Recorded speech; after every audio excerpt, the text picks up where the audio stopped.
Bueno, buenas noches a todos.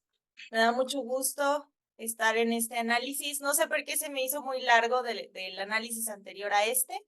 Y bueno, me da mucho gusto contar con la presencia de todos ustedes y de los invitados especiales. Muchísimas gracias por su tiempo y por asistir. Y les voy a presentar a las personas que nos acompañan el día de hoy. Bueno, primero que nada, les voy a hablar un poquito de nuestro proyecto, me voy rápido porque creo que ya la mayoría nos conoce. Nosotros nos llamamos Desempolvando lo Inconsciente y bueno, tenemos el objetivo principal de transmitir el psicoanálisis a todos los interesados en este saber de una manera más accesible. Ofrecemos seminarios vía online. El doctor Ignacio Guízar, que ahorita está presente, ha dado varios seminarios relacionados con psicoanálisis del arte. Y bueno, es un honor tenerlo ahorita con nosotros. Ahorita se los voy a presentar. Y ya tenemos 2 años en este proyecto. Bueno, primero les voy a presentar a Fernando Santamaría. Él ha estado en 2 eventos especiales anteriormente. Él es gestor cultural por el Tecnológico de Monterrey, Campus Ciudad de México. Fue parte del equipo de Psicofonías Podcast, produciendo audiorelatos de larga duración y de ciencia ficción, la revista radiofónica semanal sobre horror, ¿Por qué nos da miedo? Productor y locutor junto con Gerardo Plaja y Ricardo Medina del programa semanal Histeria Colectiva Podcast. La verdad está muy bueno. Yo de ahí lo conocí y empecé a escucharlo. Entonces, para que lo escuchen en Spotify y también en YouTube. Es autor publicado junto con otros colaboradores de la novela gráfica del Crucifijo del padre Lucas.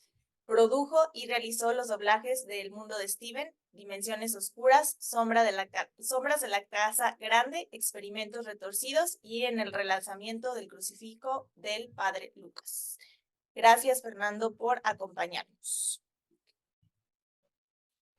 Luego está otra vez con nosotros Andrés Conde. Él es psicólogo clínico por la Universidad Marista de San Luis Potosí, psicoterapeuta por parte de la Asociación Regiomontana de Psicoanálisis, estudios en Chile de psicoanálisis relacional, creador de un modelo de psicoterapia psicodinámica a población vulnerable, miembro fundador del Grupo de Estudios de Psicoanálisis Relacional de San Luis Potosí, miembro de la Asociación Mexicana de Psicoterapia y Psicoanálisis Relacional, candidato a la formación de psicoanálisis por parte de la Asociación Psicoanalítica de León, encargado del área de psicoanálisis y cine por parte de la Asociación Mexicana de Psicoterapia y Psicoanálisis Relacional, representante de la Asociación Psicoanalítica de León ante OCAL, representante de la Asociación Psicoanalítica de León ante IPSO y miembro de la Asociación Potosina de Psicoanálisis. Gracias, Andrés, por acompañarnos nuevamente. También Joaquín Lustino. Él ya nos ha acompañado muchas veces desde el inicio. Muchas gracias, Joaquín, por estar nuevamente con nosotros. Él es licenciado en cinematografía con maestría en teatro y artes escénicos, director cinematográfico. Ahí es que no veo los micrófonos que están activos. Ha dirigido un largometraje de ficción que se llama Realidades de Humo y 6 cortometrajes de ficción, entre los que se destaca Me Verás Volver y la videodanza Low, producida con apoyo de CEPRAC. Ha participado en más de 40 producciones, es docente en el CEART, aquí en San Luis Potosí, y en la UNIAT, una universidad aquí en San Luis Potosí. Y fue socio de la empresa de cine y audiovisual Terapéutica Films y director de la Asociación Civil 2397, en la cual participan hasta la fecha, promoviendo el desarrollo de proyectos cinematográficos en San Luis Potosí.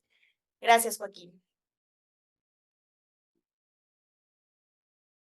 Y por último, nos acompaña el doctor Ignacio Guízar. Muchas gracias, doctor, que ya también ha estado con nosotros, como les decía, en muchos seminarios desde el inicio, en Desempolvando lo Inconsciente y en varios eventos especiales. Él es licenciado en psicología, maestro en teorías psicoanalítica, entrenamiento en terapia sistémica de pareja y familia y en desarrollo humano y organizacional. Tiene diplomado a nivel doctorado en teoría psicoanalítica. Es secretario académico en la maestría de psicoterapia psicoanalítica en el Centro de Estudio de Posgrado en Salud Mental en Querétaro. Docente a nivel maestría, investigador, psicoanalista y también le hacen el arte, es cantautor. Gracias, doctor. Gracias a ustedes por invitarme. Y bueno, les presento de manera muy breve los seminarios que tendremos en junio. El primero se llama El cuerpo y las marcas del otro, por el doctor Antonio Bello. En este seminario se abordará el cuerpo más allá de lo biológico, así como también cuestiones que dejan diversas marcas en el cuerpo, como el dolor, el masoquismo, el placer, el goce y la alimentación. Veremos temas como qué es un cuerpo desde el psicoanálisis, cuerpo marcado, cuerpo erógeno, el nombre propio como marca, bordear una falta, tatuaje, la piel como lienzo de lo real, Putin, escrituras del dolor, comer nada, el cuerpo y sus consumos, y el cuerpo en la clínica psicoanalítica. Les voy a hablar un poquito del doctor Antonio Bello. Él es miembro de la Escuela de la Letra Psicoanalítica, miembro fundador de la Fundación Social del Psicoanálisis, ha sido director fundador de la Maestría en Psicoanálisis y Cultura de la Escuela Libre de Psicología, ha sido director de la revista Eriñas, profesor invitado a diversas universidades y escuelas del país y autor de los libros Ficciones sobre la muerte, Pasionario, Ensayos sobre el crimen y resonancias del deseo, Divas en el diván y sexo, amor, angustia y muerte. Este seminario lo tendremos 2 fines de semana, sábado y domingo, el 8 de junio y el 15 de junio. Y el próximo seminario también, ese también lo tendremos 2 fines de semana, que serán solo el sábado 8 de junio y el sábado 22 de junio, que es el psicoanálisis, la política y lo político, reflexiones desde el psicoanálisis en torno a una política de lo imposible. Esa es la premisa de este seminario. Pensamos que somos seres liberados, pero ignoramos que hemos sucumbido a una nueva forma de esclavitud, la economía de mercado.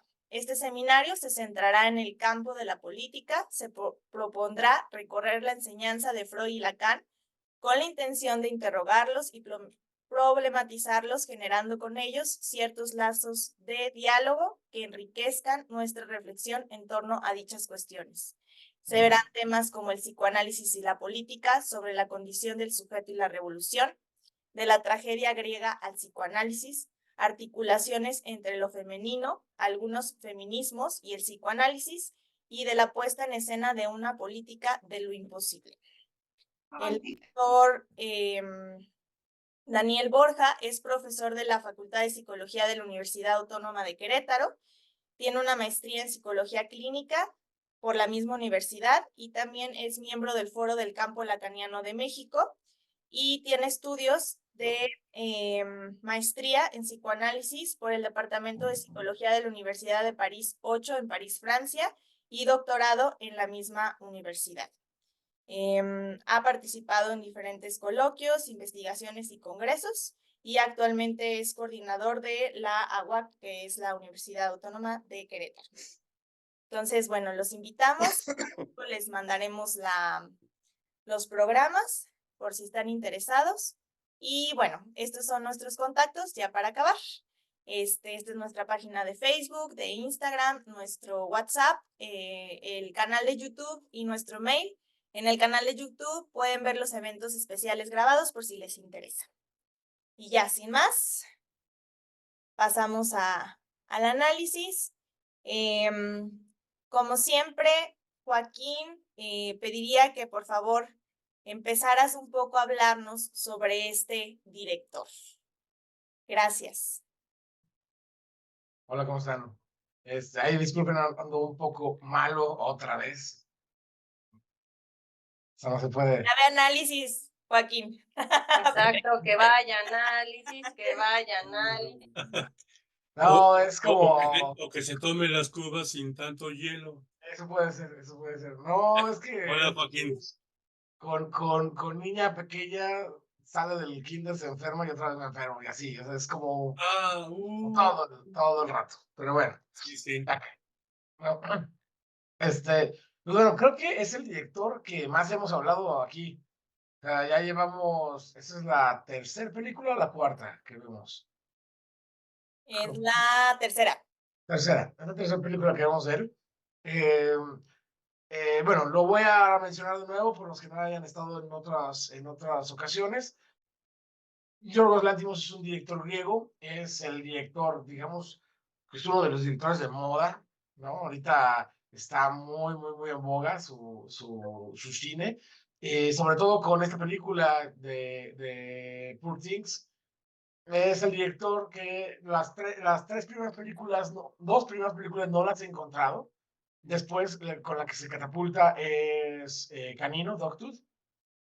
Ya hablamos de ella, es muy buena película. Después tiene Alpes, luego tiene eh, Lobster, The Lobster, que fue la que hablamos la última vez.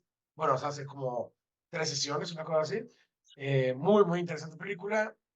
Luego sigue el Sacrificio del Siervo Sagrado, La Favorita, y ahora Poor Things, ¿no? En primer lugar, hay que mencionar que es un director que trabaja mucho con el mismo crew, ¿no? Es recurrente, tanto con actores, actrices, fotógrafo, el diseñador, ¿no? El diseñador de los carteles es excelente, o sea, son de los pocos carteles que realmente tienen una propuesta últimamente, porque no sé si han visto esa tendencia de que todos los carteles son igualitos, nada más ven el género y le ponen el mismo tipo de cartel. De acá hay mucha propuesta todo el tiempo. De hecho, el cartel de Poor Things sale mucho de lo convencional, del estilo del diseñador, pero bueno, muy interesante. También trabaja siempre con el mismo editor, también Yorgos algo griego, no me acuerdo bien el nombre. Entonces, bueno, este tipo de cosas las menciono porque son cineastas que hacen equipo muy sólido y que las propuestas de esa visión se puede contar realmente por esa unión de equipos. Y eso mismo creo que es lo que pasa en esta película, no nada más con el crew, sino con la actriz, ¿no? Con Emma Stone. ¿Por qué? Ya había trabajado con ella. Si bien la película pasada, la de la favorita, había tenido una fuerte carga sexual, no era una carga sexual tan explícita como en esta película. Y creo que para poder llegar a un trabajo de esa forma, sin necesidad de transquiversar el discurso, sin necesidad de sentirse, pues mal al momento de actuar, tiene que ver mucho con la confianza que hay con dirección, ¿no? Entonces, ese es un trabajo muy interesante. Eh, Ahora, en esta ocasión, me voy a ver como muy Dr. Jekyll and Mr. Hyde, ¿no? Hay unas cosas que me encantan de la película, hay unas cosas que me hicieron que salí como enojado con la película, ya lo mencionaré en mis dos etapas, mis dos intervenciones que daré sobre la lectura que tengo de la peli, pero la verdad es que es una película imperdible. O sea, sí he visto que muchas personas les costó trabajo verla, que es como complicada. De hecho, en el cine varias personas se salieron cuando fui a verla. Eh, igual en algunas ocasiones en comentarios hay muchas personas que decían que no, que era una película que era nada más puro sexo sin nada de fondo, pero no creo que tenga nada que ver ahí, pero ahorita veamos las opiniones de todos. Eh, es una película que estuvo nominada al Oscar en esta última entrega, que ganó ella como mejor actriz. Era de esperarse, su desempeño actoral es excelente, ¿no? O sea, esto es totalmente una creación de personaje que lleva a extremos. Pero creo que más allá de eso, sea, o sea, creo que todos esos elementos que hablamos, porque se habla de la fotografía, también en varias críticas especializadas que estuve revisando, hay personas que hablan de que la fotografía en esta película no va tan de la mano del discurso, o sea, que es una fotografía que no habla tanto, por ejemplo, digamos, en la película de La Favorita usa también grandes angulares, casi ojos de pescado, o sea, lentes muy, muy, muy abiertos, que lo que hacen de repente es deformar la imagen en las orillas y verlo muy, muy, muy abierto. En La Favorita creo que conjuga muy bien con el tipo pictórico representacional de la época. Y hace un trabajo como la iluminación en esa película, es iluminación la mayor parte natural, tiene mucha, o sea, como que te adentra mucho a la época a partir de la pintura. En esta película, todos los escenarios son creados, ¿no? O sea, usan gran parte de Budapest para recrear una ciudad fantástica. Creo que no tenían que recrear nada, Budapest es fantástico.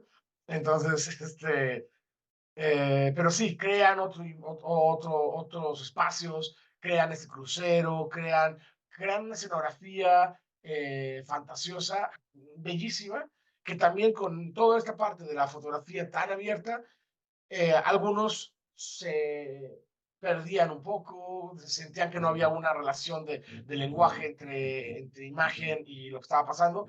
Sin embargo, yo creo que más allá del discurso dentro de la película, esa fotografía entra como un discurso de la filmografía. O sea, un trabajo que ha estado tratando de utilizar ese tipo de óptica, que es una óptica completamente distante a la óptica que se usa normalmente en Hollywood. Entonces, creo que por ahí va un poquito lo que se habla en relación a ello.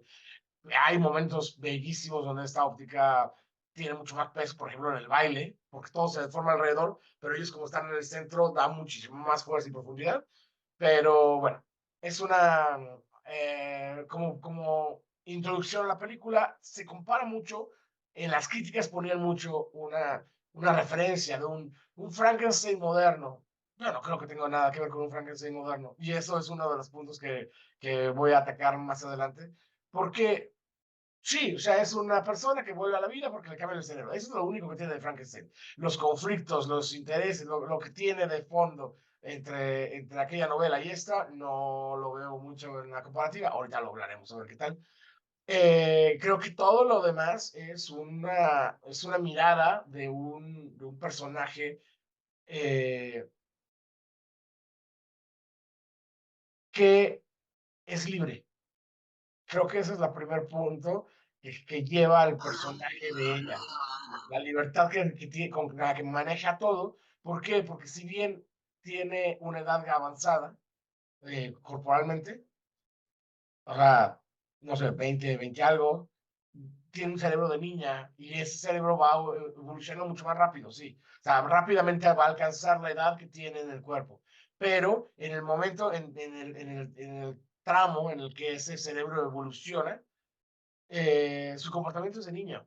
Entonces es un personaje que tiene esta libertad de juego, que tiene esta libertad de descubrimiento, pero en un cuerpo adulto. Entonces la contrariedad de cosas que hay ahí, que es toda la primera parte de la película, va por ese discurso y creo que eso lo genera sumamente bien. Y ahorita hablamos de otra cosa. Ya. Gracias, Joaquín. Fernando, Hola, ¿qué tal? Mariana, Joaquín, doctor. ¿Cómo estamos? Qué gusto. Muchas gracias por la invitación. Gracias a todos también por asistir a escuchar el panel del día de hoy. Ah, yo no conozco, no soy como tan prolífico en la cinematografía de Yorgos Lanthimos, pero por el hype, por la dinámica alrededor de esta película, por la necesidad de hablar de ella en el sentido del debate que se generó, como bien mencionaba Joaquín, pues nos lamentamos, ¿no? Y cuando Mariana nos invitó, pues fue un gusto venir a hablar de ella por acá. Em, creo que coincido en muchas cosas con Joaquín en el sentido de que la película se vendió de muchas formas y uno de los titulares que más ganó como espacio y alcance fue como este nuevo Frankenstein, ¿no? Y digo, a ver, sí hay que ser efectistas y hay que buscar de una manera promocionar las películas, Pero si bien comparten hasta cierto punto, digo, basado también en una novela que yo la desconozco por completo, pero en cuanto a la película, en cuanto a ambientación, tiempos, momentos, pues sí comparte o más bien hereda de esta idea del Frankenstein como el moderno Prometeo, como en su concepción. A ver, o sea, porque hablamos de un espacio, de un Londres ficticio, de igual siglo XIX, el galvanismo, medio steampunketo, ¿saben? O sea, sí, hay elementos ahí dentro de esta gran ficción que, por supuesto, nos remiten a ese momento de la historia donde se creía que todo estaba superado, ¿no? Se creía, o más bien que estábamos arrancando de la naturaleza sus misterios y había poco por descubrir, ¿no? Y qué es lo que plantea Shelley en su novela El moderno Prometeo, a través del galvanismo y a través del misterio de la misma electricidad, pues ya estamos muy cerca en ese momento de la historia de encontrar la chispa de la vida, ¿no? Y acá, en consonancia, en la película del Antimos, más allá de si entendemos o no la chispa de la vida, está bastante dominado ese asunto porque, bueno, hace este trasplante de la mente, hace este trasplante del cerebro más bien a un cuerpo de un infante a una adulta, y esa es la premisa de este universo de ficción, ¿no? O sea, ya no es la discusión de qué tanto dominio hay del cuerpo, sino con ese dominio del cuerpo, qué se puede hacer, ¿no? Porque el propio doctor, pues es como todo un milagro, un artificio de esta era victoriana que nos propone el Antimos. Y bueno, ¿no? Es como ese gobierno del cuerpo. Creo que la discusión, ya me dirán, el doctor y Joaquín y Mariana, que tanto están de acuerdo conmigo, va mucho sobre ese asunto del cuerpo, ¿no? Y creo que es lo que más escandalizó, porque es la sexualidad exacerbada. Se habla, ¿no? Hay titulares también por aquí y por allá, es que la sexualidad y las escenas sexuales tan gratuitas en las películas hoy día, y es como, a mí no me parecen tan gratuitas. En realidad, los noventas fueron una época en la cual las escenas sexuales o sensuales, para el caso, estaban al por mayor.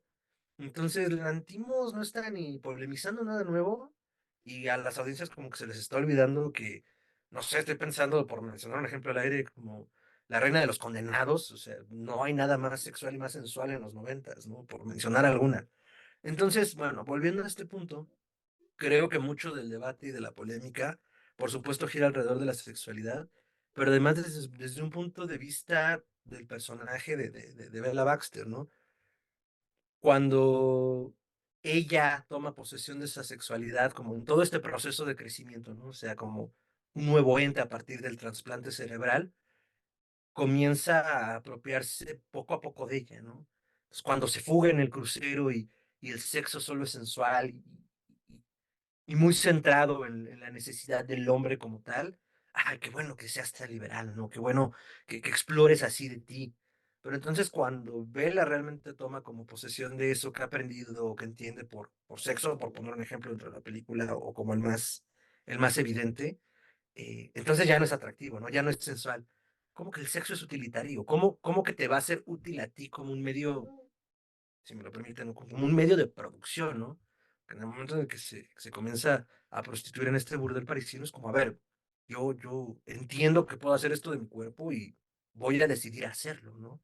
Y entonces ya desde afuera viene como todo esta, este, este juicio de valor, ¿no? Desde quienes le rodean y para bien y para mal, ¿no? Hay quienes como valoran y respetan esta decisión y hay quienes no, ¿no? Entonces, bueno, creo que es un poco el eje nodal que distrajo también en muchos sentidos como lo que yo considero que es en general también todo lo que plantea la película. Porque, a ver, digo, el tema de la sexualidad es como el más polémico, pero también pues se habla como de la libertad, de la pobreza, cuando bajan del crucero al restaurante y en el restaurante ella, pues no sé si quepa, ¿no? Tiene como esta pérdida de la infancia, o de esa infancia que está viviendo ella cuando ve como, ah, mira, es que hay miseria, es que hay gente que sufre, ven, vamos a darle dinero, porque bueno, entiendo que el dinero es este vehículo de romper con esa pobreza o con esa infelicidad, como ella lo entiende hasta ese momento, ¿no?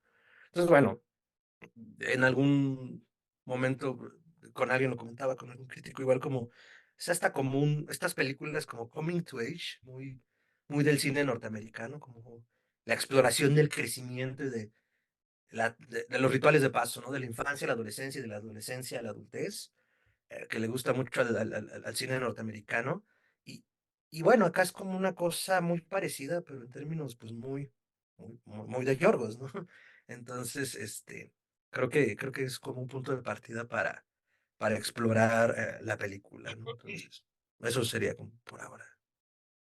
Muchas gracias, Fernando. Doctor, Bien, pues en principio yo soy muy bien impresionado de la película, que es de las cosas mejores que he visto en los últimos años, como realización, como dirección, como nivel de actuaciones, no se diga de la actriz. Realmente me ha sorprendido muchísimo el trabajo como actriz. ¿Cómo se llama ella? ¿Me recuerdan, por favor? Emma Stone. Emma Stone. Qué bueno que ganó. Yo cuando la vi, la película en el cine, pensé, si no gana el premio de mejor actriz, voy a ver todavía algo muy superior que esto en otra película que no se apuesta aquí. Realmente es una actrizaza maravillosa. Bueno, ¿cuál es mi impresión? No dejo de ver aquí varios aspectos fundamentales con respecto a la cuestión del psicoanálisis que no son ajenos para el autor y el director de esta película. No supe, busqué por todos lados el autor, no sé quién es el autor. ¿Me dicen, por favor? ¿Es el mismo director? Y Yorgos Lanthimos. No, del guión es otra persona, ahorita lo busco. El director es Yorgos Lanthimos y el guión está basado en una novela. Una novela. ¿O cuál? El autor de la novela es Alasdair Gray. ¿Eres griego también? No, creo que no. Ahorita lo ¿De checamos. dónde es? Bueno, yo lo No sé. busqué por todos lados, pero como además pasan en recuadro los créditos al final, Es escocés. no es escocés, no tuve Sí. modo de... es evidente que yo veo aquí varias cuestiones fundamentales. El desarrollo de la película tiene que ver con todo el planteamiento freudiano, que tiene que ver del desarrollo de las etapas psicosexuales en principio, pasando de la infancia, acá en una metáfora, por supuesto, con respecto a esa cuestión de la operación de un cerebro niño en un cuerpo adulto, cómo reaccionaría y cómo se movería, pero evidentemente que todo el comportamiento es claro con respecto a lo que Freud plantea en las primeras etapas de la sexualidad infantil, sobre todo en lo que él da por llamar la perversión polimorfa. ¿Mm? Es decir, se ama a todos los objetos, se ama a todo el mundo es lo mejor, todo el mundo es amoroso, todo el mundo es amable, ¿sí? Es objeto de amor, que es lo que Bella tiene en un principio hasta que se va confrontando con la crueldad de la humanidad, que es el tema central de la película, el asunto de la bondad contra la crueldad.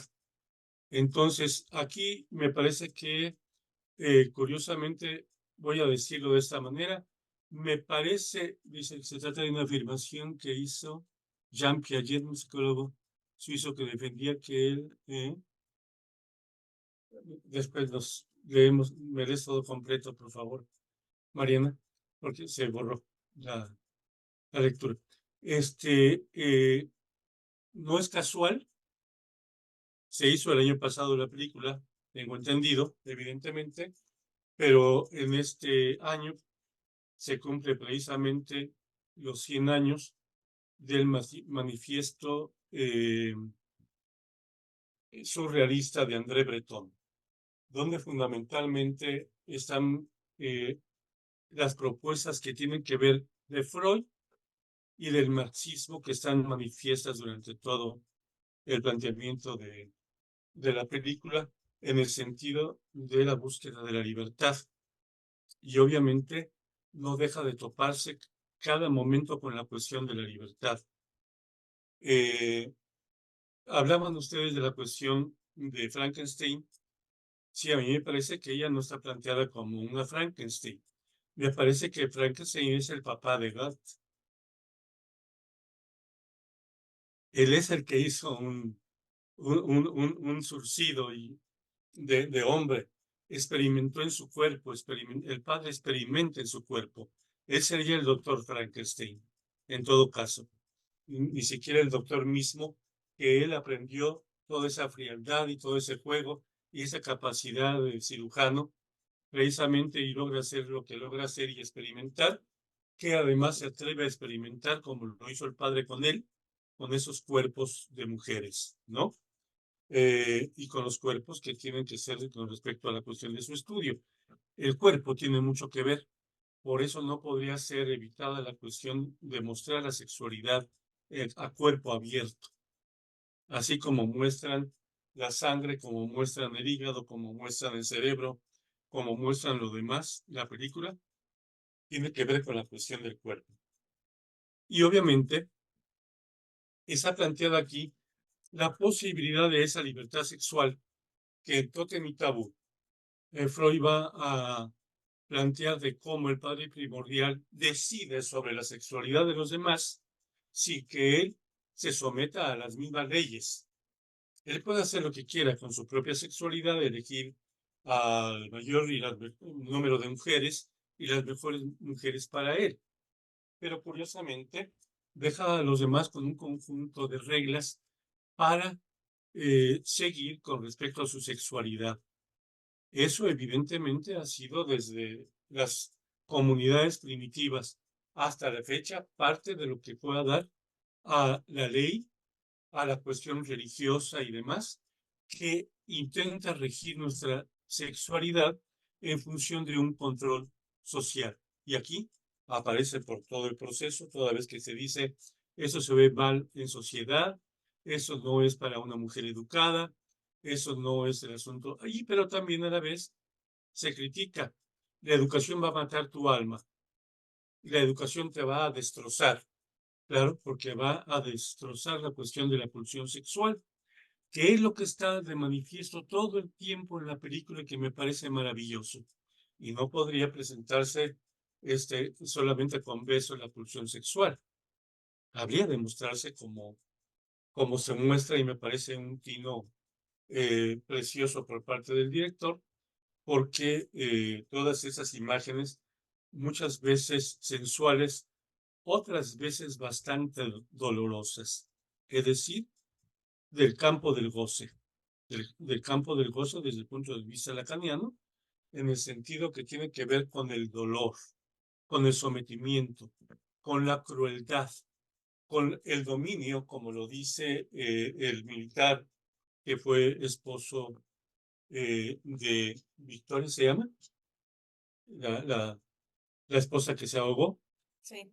Entonces, precisamente esa posibilidad de dominio militar lo ejerce la Iglesia, lo ejerce el Estado, lo ejerce la educación. Y él lo tiene muy claro.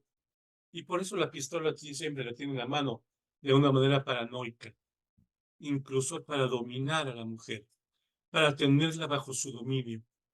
No quiere de ninguna manera verla dejarse dominar, porque además ni siquiera ella es Victoria.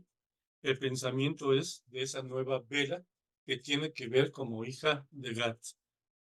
Get, ¿cómo se pronuncia realmente? Porque yo oigo decir a los ingleses God, a los gringos Gat, ¿y cuál es la pronunciación? Cuando se refiere al concepto de Dios, porque es el problema también fundamental que se está presentando aquí. Jugar en lugar del Padre es una tentación de querer jugar a ser Dios. Y jugar a ser Dios es también querer jugar con el cuerpo del otro. Tener la posibilidad de hacer y deshacer, de destrozarlo, de deshacerlo y de, por supuesto, decidir sobre su sexualidad, ¿no? Entonces, es jugar a ser, curiosamente, un Dios. Y, como tendríamos que decirlo desde el punto de vista freudiano, a fin de cuentas, intentamos y nos vemos como un Dios con prótesis. Y así está Gat. Está totalmente surcido. Está totalmente puesto en prótesis porque el padre quiso experimentar en él.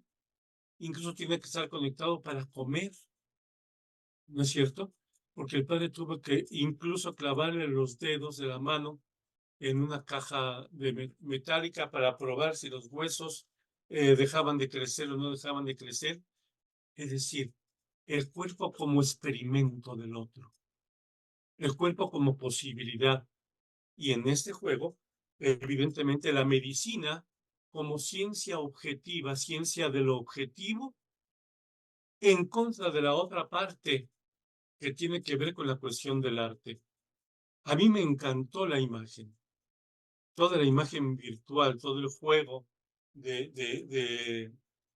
¿cómo podríamos decir? De recreaciones que juegan entre el surrealismo, el realismo mágico, haciendo recurso de todas las artes, creo yo, incluyendo a veces, hay algunas recreaciones muy parecidas a Antonio Gaudí, que juegan con una serie de representaciones donde están envolviendo aparentemente un mundo bello, un mundo agradable, hasta que aparece Alejandría. Alejandría, que representa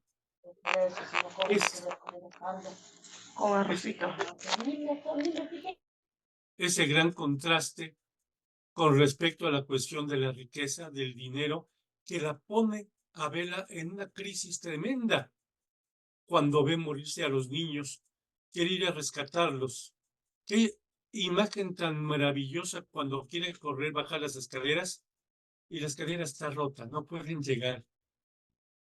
A ver las barracas, a ver todo, pues esa podredumbre de los pobres, todo ese abandono de los pobres. Entonces, lo que se le ocurre, el dinero debe servir para resolver, pero el dinero mismo, se da cuenta después, ha servido para reprimirlos, para tenerlos así. El dinero mismo es lo que tiene jodidos a los pobres, es lo que tiene muriendo. Es lo mismo que está pasando en Gaza hoy día y que pasó en Roma cuando Nerón quiso matar a los niños. El mismo efecto que se ha repetido en el transcurso de la humanidad. Entonces, me parece que está representando ese personaje maravilloso y además con esa actriz maravillosa, esa posibilidad de búsqueda de la libertad sexual o en función de la libertad sexual, el símbolo de la libertad humana, de la libertad que puede vivirse, pero que entendemos a fin de cuentas que no, porque vemos en el transcurso del tiempo cómo Bella, a fin de cuentas, decide ser médica, heredar el mismo consultorio y, digamos, el lugar de los experimentos del padre médico, del padre científico, ¿cierto? Se casa con un médico y termina entrando en el mismo orden fálico el que fue producto, es decir, y llega siendo en todo caso quien juega el papel del padre primordial. Termina la película reinando muy a gusto. Pudo someter al general, a fin de cuentas, sabía del cloroformo, sabía el efecto, sabía lo que pasaba, que pudo defenderse contra la pistola, ¿no? Contra las balas. Y en todo caso pensar y sin decirle a Max qué iba a hacer, vente, vamos a salvarlo y ponerle un cerebro de chivo. Un dominio absoluto fálico, que es un sueño, seguramente, de todos los hombres, tener pastando al amante, tenerlo ahí comiendo pasto, agachado, noble y demás, tener de esa manera dominado. De eso se lo dice él mismo cuando están en la mesa. Qué terrible la cuestión del matrimonio, dice el general. Cuando uno nos domina, nosotros terminamos dominando a otros. La tesis está ahí, esa puesta, y a fin de cuentas en esta búsqueda de la libertad, pues termina jugando como quiere jugar la partida Bella, siendo la reina del lugar donde ella nació, ¿no? Donde fue rescatada y revivida y puesta otra vez en funcionamiento, en un maravilloso homenaje a Trois, con su amante la negrita, y con el Max, con el ex esposo ahí pastando muy a gusto, la niña experimento jugando en el jardín, ¿cierto? Viviendo de una manera muy agradable. Es decir, lo terrible de la cultura es que nos impone más allá de nosotros mismos. Y están las instituciones más allá. Quisiéramos tener una verdadera libertad y decir podemos vivir la pulsión sexual a nuestro gusto, y lo intentamos y buscamos libertades y se busca la libertad con la liberación sexual, el feminismo, la posibilidad de salir adelante, pero una de las cosas fundamentales que tenemos en contra, fundamental en el sentido de lo social, de las instituciones, y tenemos que decirlo, del machismo y de los hombres, es la gran potencia sexual de las mujeres. ¡Qué pánico! ¿Qué pánico nos genera que hoy día se ha puesto de moda el feminicidio, ¿no? Entonces, si te quieres liberar y eres tan potente, pues mejor te mato. Y está en juego en toda la película esa posibilidad de muerte, de matar a la mujer, de matar a las mujeres. Y en ese sentido, la mujer de defenderse y en todo caso, defenderse de no ser muerta, como está amenazada en forma constante, y en todo caso, si soy dominada, pues tengo que dominar. Y entonces más me vale aceptar la función fálica, ser la dominante y entonces imitar al padre God, como se deba pronunciar. Hasta aquí en el momento. Gracias, doctor. Andrés. Bueno, muy buenas noches a todos. Primero, antes que nada, Mariana, brevemente voy a más de rato compartir 3 imágenes para explicar una cuestión. Ya nada más ahí le pongo compartir pantalla, ¿verdad? No me tienes que autorizar ni nada. ¿Sí va? Ok. Ahorita te autorizo. Muchísimas gracias por autorizar.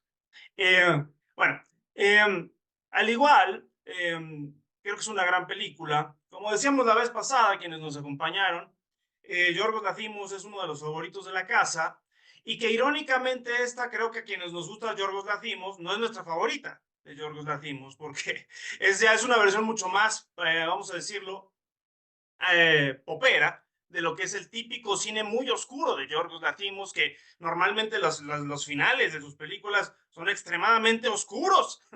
Y aquí no nos encontramos con esa tanta oscuridad. De hecho, va a ser una explosión que vamos a empezar de blanco y negro hasta los colores.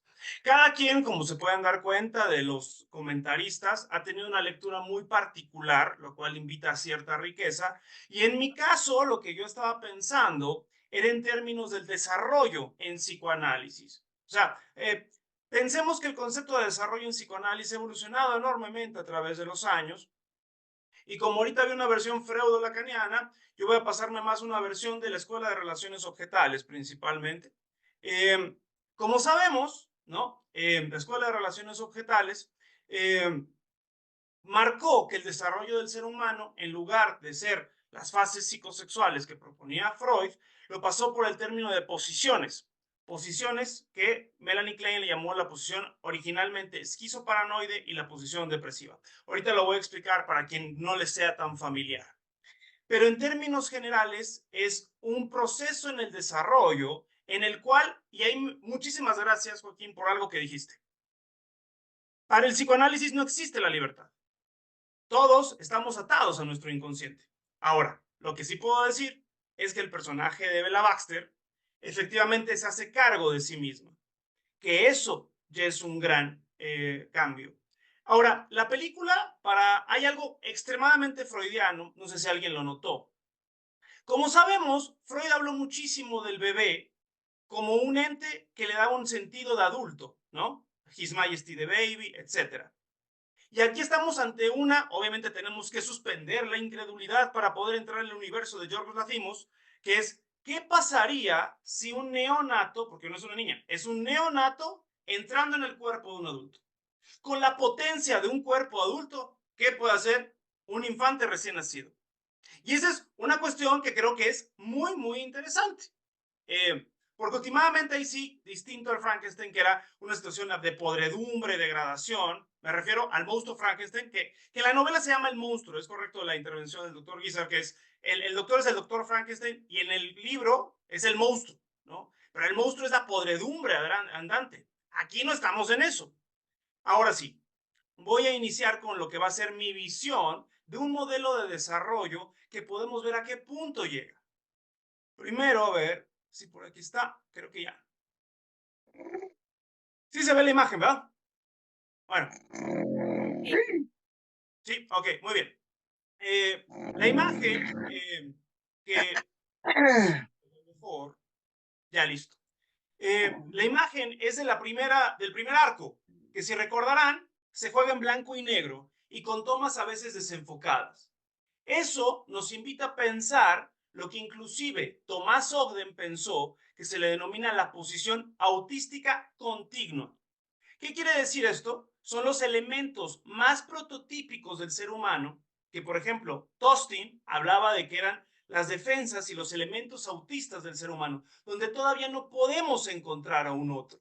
Si recordamos, en la parte inicial de la película, no existe una relación con un objeto completo para Bella. O sea, todos son en función, dada la tautología, de que le puedan servir para algo específico, que le entretengan, que la cuiden, que le den de comer. Y poco a poco, conforme pasa un proceso de manera muy veloz, vamos pasando a lo siguiente. Que aquí veo una cosa bien interesante, pienso yo, porque ahí yo pensaría mucho, yo no pensaba tanto al personaje de Godwill Baxter como una figura del padre, de hecho, aunque obviamente es el padre en el sentido general de la película, sino como una figura materna en el sentido de que hace un reverie y que cree en la subjetividad de Bella. Como sabemos, pasa entonces que Bella le dice, ¿sabes qué? Godwill y al que iba a ser su marido, me voy a la fregada, quiero conocer el mundo.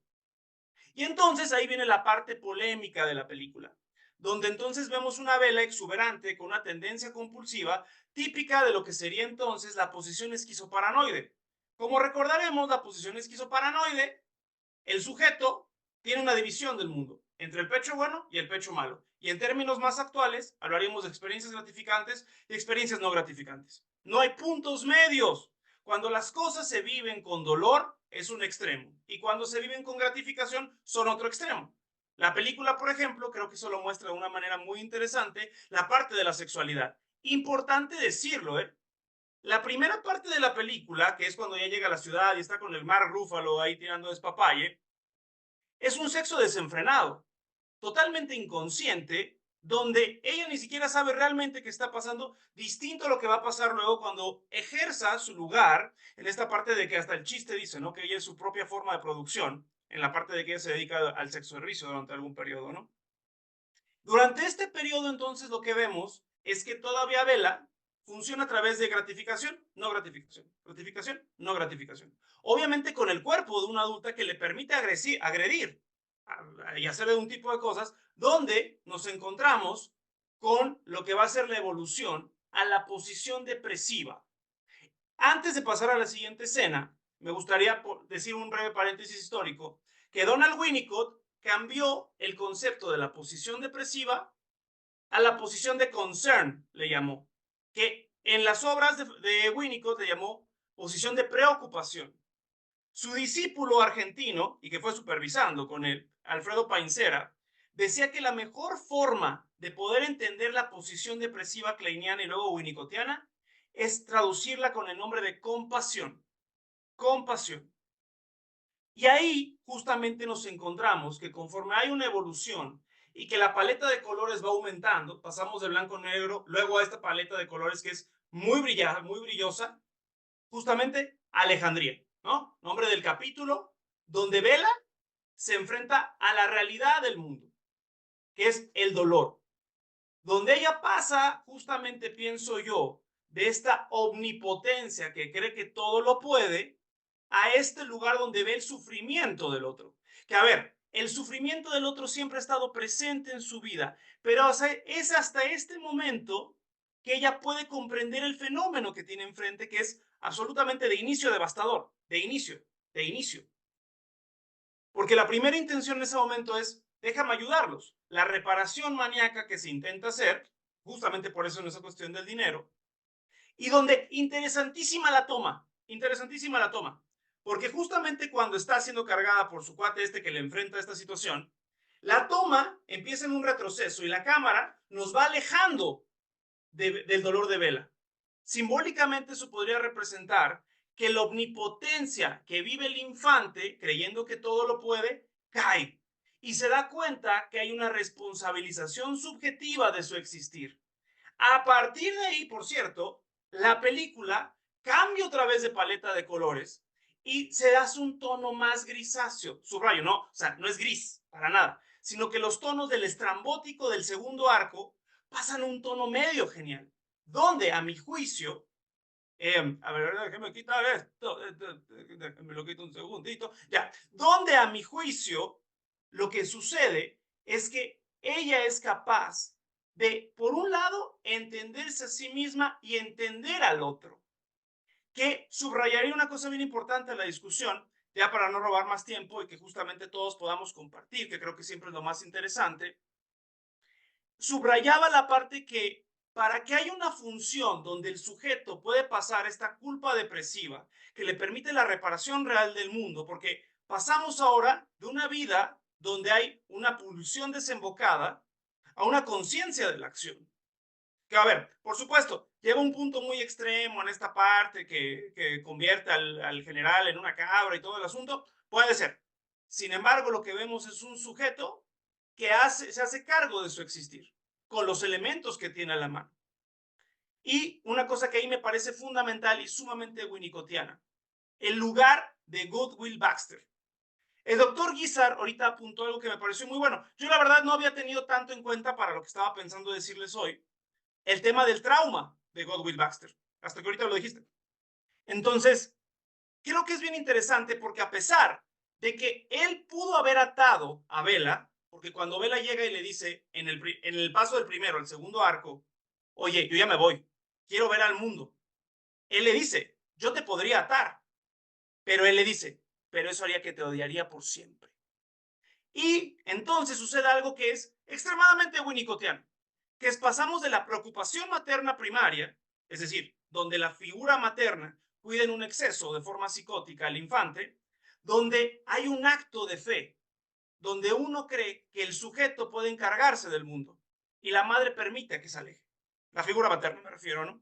Y que justamente Goodwill Baxter permite eso, porque a pesar de los múltiples trompicazos que se está dando, en este caso su hija simbólica, él está en ese lugar de soporte que me parece a mí hace que justamente haya un desenlace en donde ese trauma transgeneracional de ahora el abuelo, el padre de Goodwill Baxter, pueda ser, vamos a decirlo, procesado en una sensación de agencia personal donde vemos a Bella que ahora se hace cargo de su existir, sabiéndose, obviamente, de sus componentes sexuales, pero también de su psiquismo, de quién es ella misma.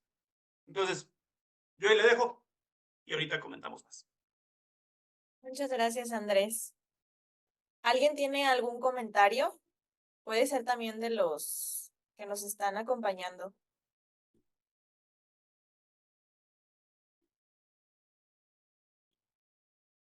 Hola, Mariana. Yo quisiera dar mi participación. Eh, bueno, ya es la segunda ocasión que estoy con ustedes. Ya me he presentado en algún seminario. Mi nombre es Lupita Velázquez y pues soy egresada de la Facultad de Psicología. Andrés ya me ubica. Este, bueno, eh, realmente cuando yo vi la película fueron dos momentos. La primera vez que la vi, acostada en mi cama, disfrutando la película simplemente. Y la segunda desde otra visión, ¿no? Desde anotar, desde analizar, a lo mejor algo que no vi al principio.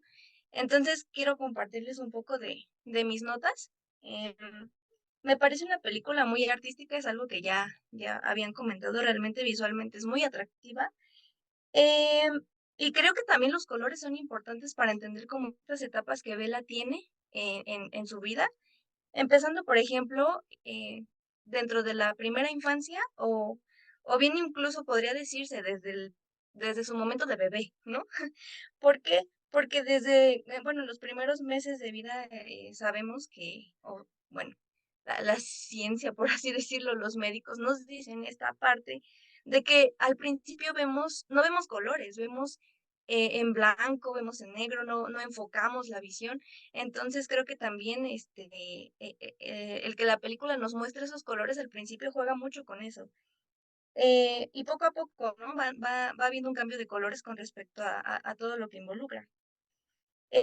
Una observación que yo tenía dentro de una escena era donde Bella saca de su boca la comida cuando algo no le gusta.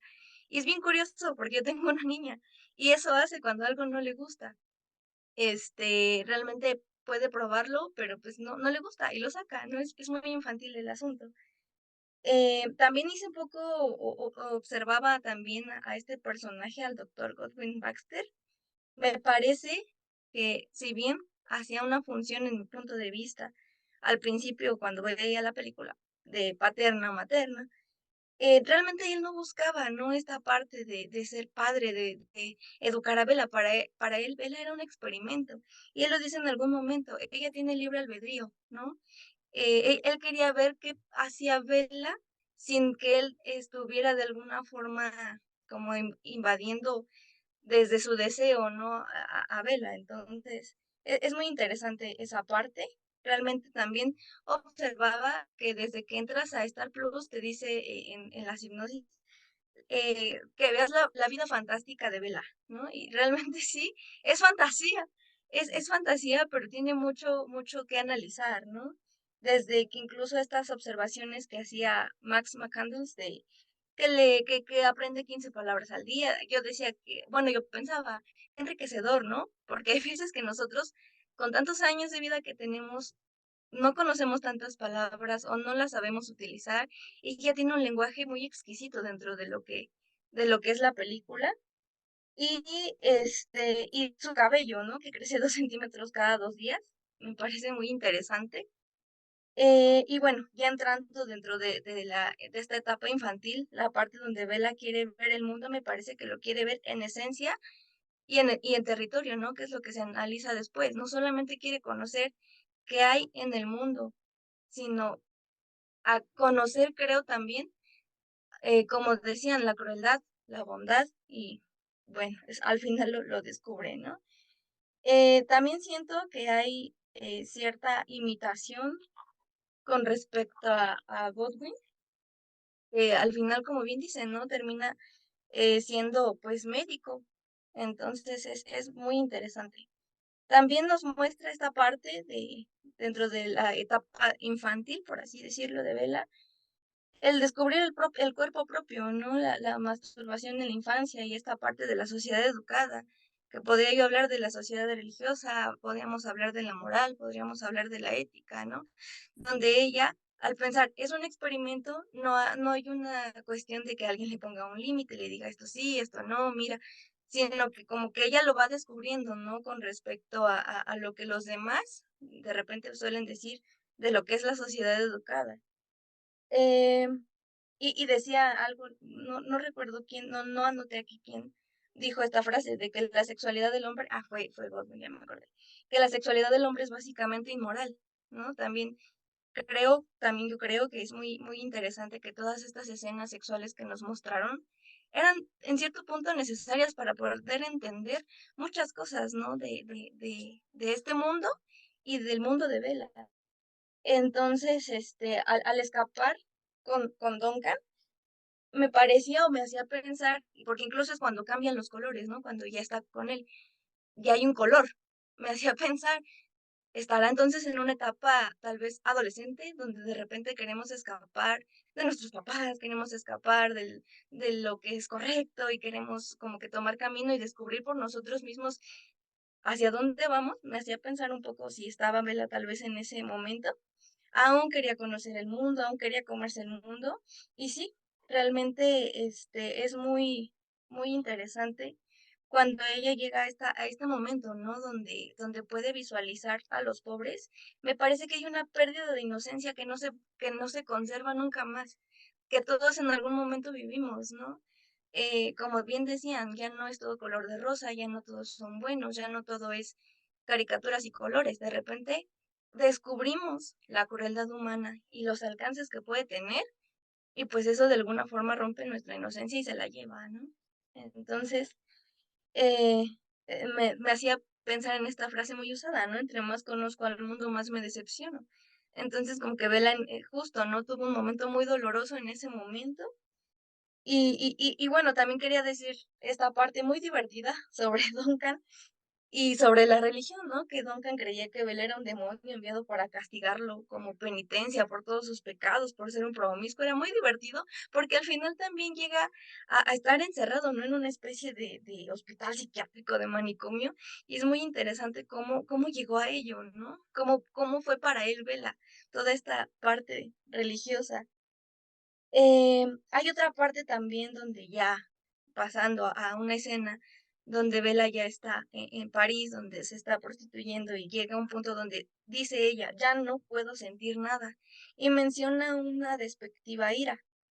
Eh, entonces, también más adelante dice otra frase de que encuentra la vida fascinante. Me hacía pensar estas dos cosas y pensaba yo, puede ser la ausencia ahora de la euforia tal vez adolescente. Realmente incluso ahí entra a veces el debate, ¿no? De dónde termina la adolescencia, dónde empieza la adultez, porque ella no es tan claro, a lo mejor como lo puede ser la infancia.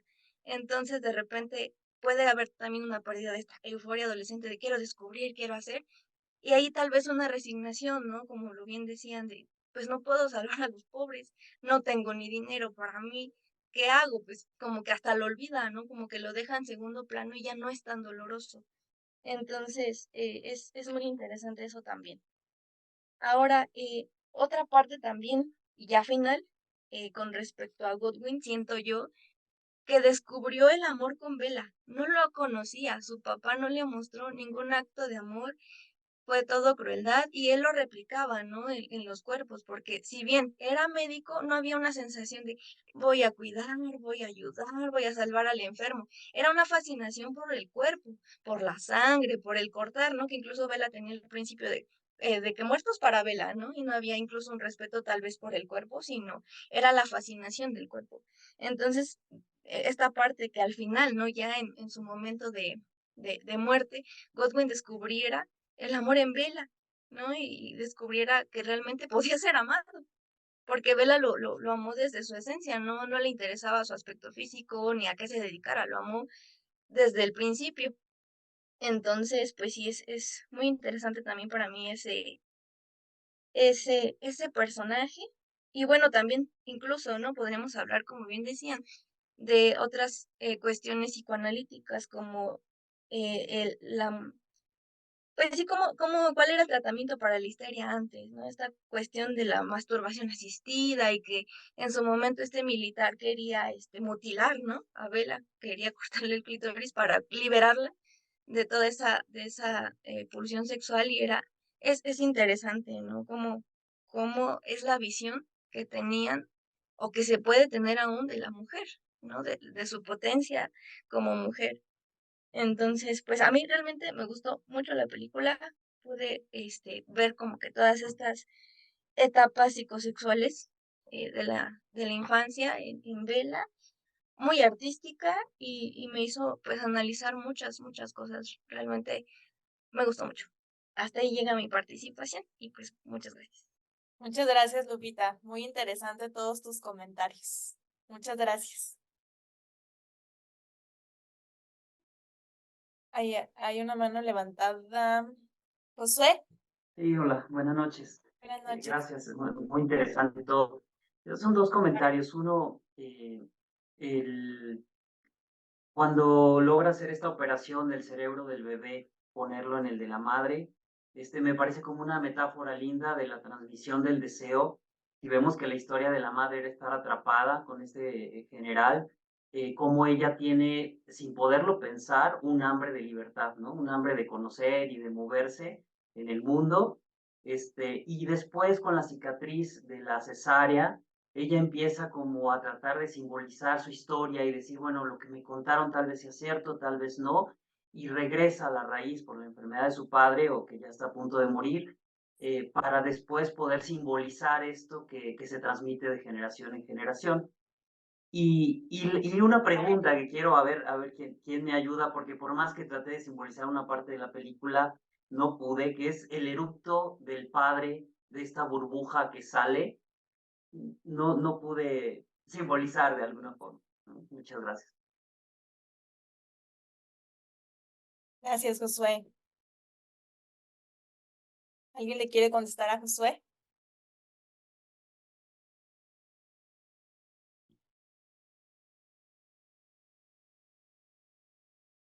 Los dejaste pensando.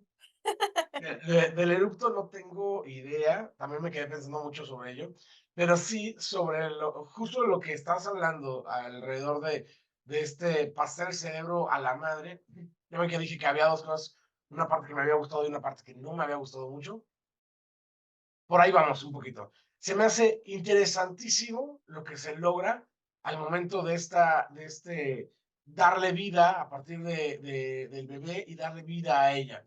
Todo va sucediendo de la película por actos, ¿no? O sea, es el primer acto que es hasta donde llega a la adolescencia, lo que decía Lupita, ¿no? O sea, esta parte donde es un cerebro infantil en un cuerpo adolescente, en un cuerpo adulto, ¿no?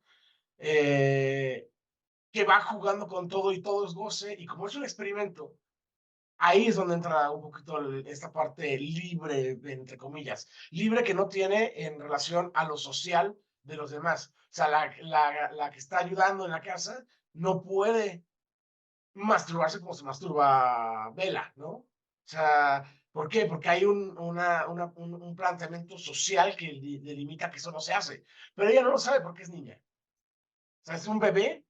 Todavía es un cerebro de niño jugando y dándose cuenta de que la parte del cuerpo adulto tiene un goce. Entonces es como muy interesante todo ese tiempo, ¿no? El aprender a caminar, el aprender a todo lo que está aprendiendo alrededor es, no cuadra en relación a las edades. Y eso yo creo que es la principal parte de la actuación de Emma Stone. O sea, el poder congeniar esas dos partes en ese mundo del primer acto es maravilloso. Viene el segundo acto, cuando se va con Mark Ruffalo, que por cierto, la química que tienen esos dos es maravillosa en cuestión actoral. O sea, el personaje de Mark Ruffalo es comiquísimo, o sea, es un personaje decadente y te da pena, pero es muy interesante todo lo que pasa ahí.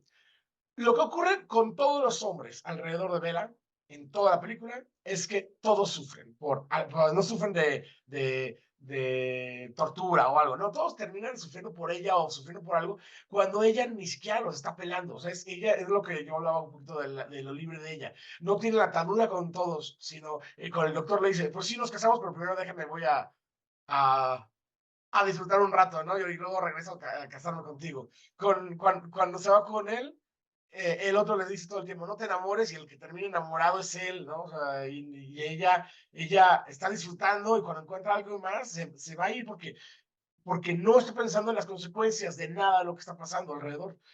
Toda esa construcción se me hace, insisto, se me hace maravillosa. Llegamos al último acto donde aparece el general. Y ahí es donde tengo yo un poco de problema. ¿Por qué? Porque si bien ella regresa, encuentra los papeles de que era el cerebro del bebé en su cabeza, o sea, ahora sí tiene un conflicto sobre ese experimento que se generó. ¿Sí? Hay un conflicto ahí bien interesante y hay un punto donde pues, es ella, es hija y madre a la vez. Tiene las dos partes y está con el esposo que la maltrató, pero también es su padre al mismo tiempo. O sea, digo, historias que han pasado muchísimo, ¿no? Pero lo está llevando a una metáfora bien interesante. Pero todo ese conflicto no le importa. O sea, no importa, está como muy puesto, muy tal. O sea, hay un montón de profundidad que podría haber alrededor de eso, ¿sí? Y es la parte que se vuelve más efectista de toda la película. Y eso es cuando dije, ¿por qué? ¿Por qué pasa esto? De hecho, yo me acuerdo, ¿no? Yo estaba así en la película. Pasa eso, y llego, o sea, terminé la película y yo salí dando madres. ¿Por qué? O sea, ¿por qué pasa? Y estuve horas hablando de eso, ¿no? Así y me levantaba y yo todavía seguía diciendo de esas cosas, porque se me hace que tiene toda la oportunidad de una parte bien compleja y se queda en un maniqueísmo en esa parte. Sí, tiene esto con el general, le demuestra fuerza y aparte todos alrededor terminan jodidos por, porque quieren, ¿no? Excepto él. Con él sí es como una venganza. Ahora ver a Baxter hace toda esta parte del cerebro. No sé, se me hizo como tirándole vámonos a mezclar un poquito con Ari Aster en este punto, ¿no? Y vamos a hacer este final que como que siento que ya había visto en algún lado eso de la cabra, pero no sé dónde, como que tengo esa imagen, hasta como en algo de los Simpsons, no sé en qué, o sea, no lo logro encontrar, pero eso es lo que tengo de conflicto, y creo que justo puede ser un tema muy pertinente para esta plática, ¿no? Digo, hablando de psicoanálisis y todo lo que tiene que ver con la madre, puede estar muy interesante. Gracias, Joaquín. A ver qué te responde Andrés, Josué. Yo me quedé pensando de lo del eructo y yo siento, bueno, hay una frase que dice que cada quien interpreta de acuerdo a su fantasma, ¿no? El arte. Y yo pensé esto como es un conjunto de todo, ¿no? Porque en esa casa nada es normal, ¿no? Y yo no soy experta en música, pero la música también era una melodía rara y no sé si hay alguien experto aquí, pero me resultaba como esta de la melodía atonal, pero no sé si sea atonal. Y entonces esto yo creo que era como esto, ¿no? Como conjunto así de todo lo que estaba como construido de una forma como artificial, ¿no? Y hacer esto como muy explícito, ¿no? Yo lo pensaba así. A ver, Andrés. No, primero de eso, de la polémica de la burbuja del erupto, no tengo idea. Ujú. No tengo idea. O sea, por más que ahorita quise pensar, creo que voy a decir algo muy forzado, entonces no tengo idea. Tengo tarea, entonces significa es algo muy bueno. Tarea mental, por supuesto. Ahora, de lo que se mencionó ahorita, principalmente para igual, seguir en el diálogo es, Joaquín, me parece algo problemático una cosa que ahorita estabas diciendo, porque casi que tú plantabas un devenir de Bella como una especie de femme fatal. Y ahí justamente intercambiando de lo que estabas diciendo Lupita hace rato, yo más bien creo que la evolución del personaje para nada va por ese rollo. O sea, lo que sucede que justamente, por ejemplo, Lupita decía una parte de que un infante lo que hace es come y escupe, ¿sí? O sea, es lo que trataba de anunciar hace rato, en que en inicio de la película la vida de Bella es parcial, está escindida entre lo bueno y lo malo, experiencias gratificantes y las que no, y no puede tolerar puntos medios. Conforme hay este retorno ahora, justamente el retorno al hogar, ahora ya puede tolerar la incertidumbre y lo que no totalmente es gratificante. Porque vamos, cuando ella decide, subrayo eso, decide casarse con este güey, no me acuerdo cómo se llama el doctor pero decide casarse con él. Se da un beso y le dice, como algo como de que no es el mejor beso, pero lo iremos construyendo. Entonces, esa escena, creo yo, es que es un personaje que ahora tolera los distintos matices del existir, de la incertidumbre. Vuelvo a decirlo, o sea, ya los extremos del hombre cabra y todo este rollo es otra cosa será, pero pienso que justamente es un personaje que ahora puede ver esas dos partes, distinción justamente a los femme fatal, que la femme fatal, esta parte que si no pasa lo que quiere, todo se cae a pedazos y es otro rollo totalmente, ¿no? Entonces, creo que eso me parece muy importante señalar, porque la evolución del personaje me parece genial. O sea, yo creo que la evolución del personaje de Emma Stone es genial. Y una cosa que también se estaba diciendo otra ella, ¿no? Yo creo que tanto Bella como Goodwill superan la cuestión. Cuando digo superan, no quiere decir que olviden el pasado, sino que lo logran transformar creando nuevos síntomas. Porque no imita, lo que te quería decir hace rato, decías tú, Lupita, no imita al padre ahora siendo médico ella. Ella se identifica con él por una cuestión de motivación. Es muy distinto. O sea, antes Goodwill Baxter era un personaje que, como tú estabas diciendo, imponía a los otros su realidad. A todo mundo. Inclusive al novio que iba ahí y era una función. O sea, era tú cuidas a mi experimento. Pero efectivamente lo que sucedió es que es la emergencia del amor, un amor maternofilial o paternofilial, como quieran decirle, que le permita justamente reencontrarse en esa escena. Que a mí, por cierto, me pareció la pareja, a mí cuando Willem Dafoe aparecía, se me parecía que robaba escena, me parecía maravilloso. O sea, cuando llega el matrimonio y le dice, hizo un esfuerzo, porque, a ver, las películas de Lacimos, la ternura casi no se nota, porque hay muchísima agresión y violencia, ¿no?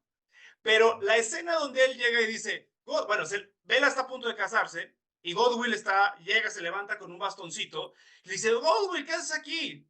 Y le dice, me tuve que poner, si no mal recuerdo, fueron en cada dedo 5 gramos de morfina, no me acuerdo qué otra cosa se metió, y también cocaína, porque me gusta bastante, pero quería yo estar aquí de pie. O sea, ese esfuerzo que hace justamente por estar, no con el experimento, sino con Bella, que devino más allá, porque otra de las cosas, que lo que tú estabas diciendo también, Josué, súper interesante, del deseo de la madre. Pero hay que pensar una cosa también de Victoria. Victoria era perversa. Lo que nos dijo el güey este, ¿no? El general. O sea, cuando digo que era perversa es que ella disfrutaba de la maleficencia de su marido. Que el tipo era un perverso. Perverso a todas luces. O sea, perverso así, con luces neón atrás que dice perverso. Y que creo que inclusive a pesar de eso, no se quedó con ese significante y lo reformuló a través de una nueva creación sintomática. El hombre cabra, tal vez una exageración, como hemos dicho, pero bueno, comentarios de lo que hoy estaba mencionando. Gracias, Andrés. Arts, apenas estoy viendo tu pregunta en el chat, perdóname. Creo que es una pregunta para el doctor porque tiene que ver con la teoría lacaniana, pero si gustas decirlo tú. Sí, claro. Gracias, buenas noches a todos. Hola, bueno, la pregunta sería, ¿qué se podría decir de qué lugar ocuparía el amor en el fantasma femenino, tanto en el personaje de la película como en la mujer? Sí, yo creo que tiene que ver en principio con lo que nos había dicho en su primera intervención Andrés. Es que está jugándose las contras, la objetividad científica, positivista, objetiva del mundo de los médicos. Y entonces resulta que Bella entra en cuestión de la subjetividad. Por eso transforma también a Gat. Él quiere negar cuando incluso Max le dice, cuando se desmaya, cuando está en plena clase, se desmaya el doctor y le dice que está cansado y le dice, no, lo que pasa es que te sientes muy mal porque se fue Bella. No, yo como todo esto es objetivo, ella se fue, punto y aparte. No, él está conmovido también y eso nos lo había señalado también Andrés en ese sentido. Hay una dialéctica que se da ahí. ¿Qué tiene que ver aquí el asunto del amor? Bueno, en principio que el amor, a fin de cuentas, desde el punto de vista lacaniano, no existe. Hay que hacerlo. Y hay que hacerlo y desde el punto de vista físico y de descubrimiento y de lo que quiere saber, Bella se dedica a hacerlo. Después se encuentra que ahí existe también la crueldad, que existe el dolor, que existe el uso, que existe el dominio, que existe la dominación de uno con el otro, etcétera. Pero a fin de cuentas logra rescatarlo con Max, que es capaz de decir, no el juego que hace Duncan y que hace también Alfred, en el sentido, posiblemente te pueda perdonar que haya sido prostituta, ¿no? Es decir, desde un lugar patriarcal y desde el punto de vista de la moral social caduca, como lo decían por ahí en un momento dado, sino que Max está queriendo entrar a la cuestión objetiva, pero también está, de alguna manera, tocado por la cuestión subjetiva. Le movió, lo conmovió la parte infantil de Bella, y entonces por eso es posible que él se pueda conectar con ella y decir, no es exactamente lo que ha pasado con tu cuerpo. Sí tiene una reacción objetiva en el sentido de decirle, pero que sacaste análisis para ver que no tengas alguna enfermedad. Le dice, no, pues resulta que no lo he hecho, pero sí lo voy a hacer. Y cede ante él también. Ella cede y esas son uno y otro sesiones del amor. Ahí habría una correspondencia, que es lo que plantea Lacan. El amor es sí, solo sí, cuando es correspondido. En ese sentido, esa ida y vuelta, esa posibilidad de darse mutuamente, entonces le podemos llamar amor.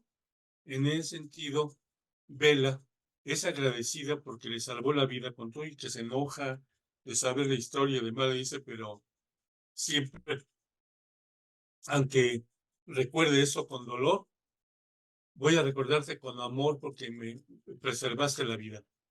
Hay un agradecimiento y hay un amor. Y a la hora de la muerte lo despide, recargada en su hombro, como él la había tratado de niña cuando le contaba cuentos, ¿no? Es decir, ella vuelve con él para poderlo despedir de la vida y entonces despide al padre, porque él es el padre en el sentido de lo dinámico y lo real que se da ahí, porque a fin de cuentas el general no fue propiamente su padre y no lo puede ver como su padre, es su genitor. Ella puede saber que viene de él, pero no puede aceptarlo como tal ni lo ve como padre. Y ya lo puede ver como esposo porque no es Victorio. Pero acá sí describe al padre. Hay toda una función contraria a la objetividad de orden de la objetividad científica, la aceptación de la subjetividad que nos ha marcado Andrés. Y ahí es donde se da la posibilidad de ese posible intercambio del amor. Ah, ok. Y nada, bueno, por último, desde el punto de vista del psicoanálisis, la película retrata esta ciencia positivista. Digamos, ¿cuál sería el objeto de la ciencia en esa época y cuál sería el objeto de la ciencia ahora en el siglo XXI? El objeto de la ciencia sigue siendo igual, no ha cambiado. El asunto es que el psicoanálisis ha cuestionado esa posición de la ciencia. La ciencia ha querido descalificar al psicoanálisis diciendo que no es científico. Lacan se ha defendido incluso con el planteamiento de decir, ¿y qué que no sea ciencia? De todas maneras, hoy día el psicoanálisis es, si quieren ustedes llamar la disciplina o la ciencia, con mayor producción de saber y conocimiento en el mundo y en la historia. Entonces, en ese sentido, no ha dado eso la ciencia con su visión objetivo positivista, ¿no? En ese sentido, bueno, pues nos ha dado cosas muy interesantes la ciencia, pero no todas las ciencias tienen que tener esa cualidad objetivo positivista. Ah, ok, gracias. Gracias, Arts. Joaquín. Sí, nada más rapidísimo. No, no, Andrés, no, justo lo que estaba mencionando era un completo modelo distinto de una femme fatal. Sí, porque la femme fatal gira alrededor de los personajes masculinos que están en búsqueda de, y acá es la femme fatal tiene, cuando lo ves en un film noir, viene como con un plan malvado alrededor de. Y acá no, acá vive, o sea, fluye. Es un personaje que fluye nada más. Y eso, ese fluir, es lo que, al no tener control todo lo que hay alrededor, es lo que transforma los personajes. Es lo que se me hizo bien interesante. Igual me expliqué mal, pero mi punto era totalmente al revés. Gracias, Joaquín. Diego. Hola, bueno, pues yo a lo mejor no les va a gustar mucho lo que diga, pero estaba como que algo disperso tal vez, o no sé, pero mientras estaba viendo la película como que de repente me llegaban cosas como muy familiares, muy conocidas, ¿no? Entonces estaba pensando con unos amigos, les decía, es como si metieras en una licuadora el reanimador de Lovecraft, Justine o las desventajas de la virtud, y esta película mexicana de La Inocente, con escenarios como el de Columbia del videojuego de BioShock 3, ¿no? Entonces era como que todos estos elementos que por supuesto la película tiene su propio peso y su propia identidad, pero sí me hacían pensar en esta parte, ¿no? Del reanimador de Lovecraft, por ejemplo, de que el padre de Bella está buscando cuerpos frescos, ¿no? Y que el propósito de su trabajo científico puede justificar las acciones, ¿no? Por más allá de cualquier tipo de juicio moral que pueda atravesarse en el camino, ¿no? Que si nos ponemos a pensar un momento, pues es o dejar morir completamente a una bebé o salvarla sabiendo el precio que hay que pagar, ¿no? Y pues en tanto a esta parte del Marqués de Sade, de la nueva Justine y de Juliet, también estaba pensando, si hay una parte como de virginalidad, ¿no? Como la de Justine, pero también está esta parte de la intención de capitalizar con su cuerpo, como Juliet. Entonces, pues sí, crea como que este punto medio, ¿no? Y acerca también de esta película de mexicana, ¿no? De Meche Carreño, creo que es la protagonista de La Inocente. Pues sí, ¿cómo le haces, no? Con una persona que tiene un cuerpo adulto, pero tiene pues esta subjetividad, esta psique de una niña, ¿no? Entonces, los riesgos a los que se expone, digámoslo de esta manera fría, un cuerpo con una mente infantil, ¿no? Que también se sabe, está todo el tiempo, ya se dijo aquí y lo vemos en la película, esta cuestión de la sexualidad infantil de Freud, ¿no? Que sí, se pensaba que los niños eran como que puros y demás, pero pues la realidad es que sí hay una sexualidad infantil, ¿no? Entonces, pues eso me hacía pensar. Y pues también esta parte de Mark Ruffalo, ¿no? En donde todo el tiempo está como advirtiéndolo, ¿no? Yo soy un buen amante, yo soy tal y tal, pero no te enamores de mí, ¿no? Pero se da cuenta que pues Bella no está como interesada en algo más que sea eh, el deleite sexual, ¿no? Con él, usar también su cuerpo, ¿no? No entiende, no sabe como de qué le está hablando Mark Ruffalo, qué es eso de que no se obsesione con él y demás, ¿no? Entonces, termina siendo él quien la idolatra, quien se aferra, ¿no? Porque justamente creo que lo permite, porque ve en Bella aquello que no puede tener. Entonces, eso es lo que hace que esté cada vez más obsesionado con ella, ¿no? Y esta parte también que el director ya nos ha presentado, como en la otra película de La Langosta, de la exclusividad sexual monogámica, ¿no? O sea, ese sacrificio que se tiene que hacer en una relación monogámica que pues tendría que ser solamente disfrutar del sexo con una persona. Y pues bueno, hasta acá mis comentarios. Gracias. Gracias, Diego. Pues mira, tenemos Pero aquí ¿qué un no nos fan queda respecto? de Lovecraft y tiene la mano levantada. Bueno, sí, me había limitado un poco mis participaciones porque entiendo que estamos entrando mucho en el terreno del psicoanálisis y al contrario, estoy aprendiendo un montón y aterrizo cosas que detecté en la peli y bueno, creo que están recorriendo el camino muy chido. Pues más bien lo iba a plantear también desde lo cinematográfico, ¿no? O sea, este asunto que decía Diego, ¿no? Como a lo mejor no les va a gustar, ¿no? Pues es que creo que de eso trata la apreciación cinematográfica, ¿no? No es de gustarnos o no, sino que puede aterrizar y por ejemplo, ahí lo que yo plantearía es como, pues sí, o sea, si detectaste todo eso, por supuesto que está porque pues son los tropos, ¿no? Los tropos que mantienen los relatos, pues por algo se van repitiendo, ¿no? Y por algo funcionan. O sea, eso no está mal. A lo mejor yo más bien llevaría el análisis más allá de, es que lo metieron en la licuadora, bueno, y que salió, ¿no? Más allá, o sea, el disgusto, ¿por qué vendría? O el gusto, o la crítica, ¿no? Que de eso trata la crítica del cine, ¿no? Elaborar el análisis a través de cómo están funcionando o no los tropos, ¿no? Eh, Se hablaba también de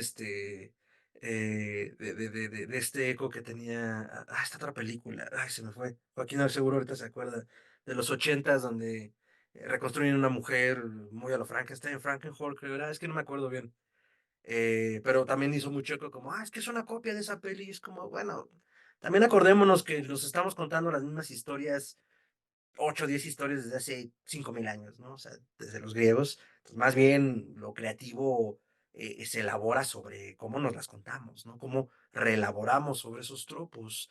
En cuanto al asunto de lo Lovecraftiano, fíjate que yo, o sea, digo, me parece que participé en la última que participé fue en la de El hombre de mimbre. Desde el aspecto de lo del terror y la ciencia ficción, es una cosa y una frontera que he ido como explorando más desde la ciencia ficción últimamente. Y el asunto de lo Lovecraftiano, pues creo que ya ahorita en su amplitud cae como en un montón de cosas, ¿no? O sea, decirlo Lovecraftiano pues, nos acotaría como al terror cósmico que plantea Lovecraft y quizás como al terror desde la ciencia ficción, que pues tampoco es exclusivo de él.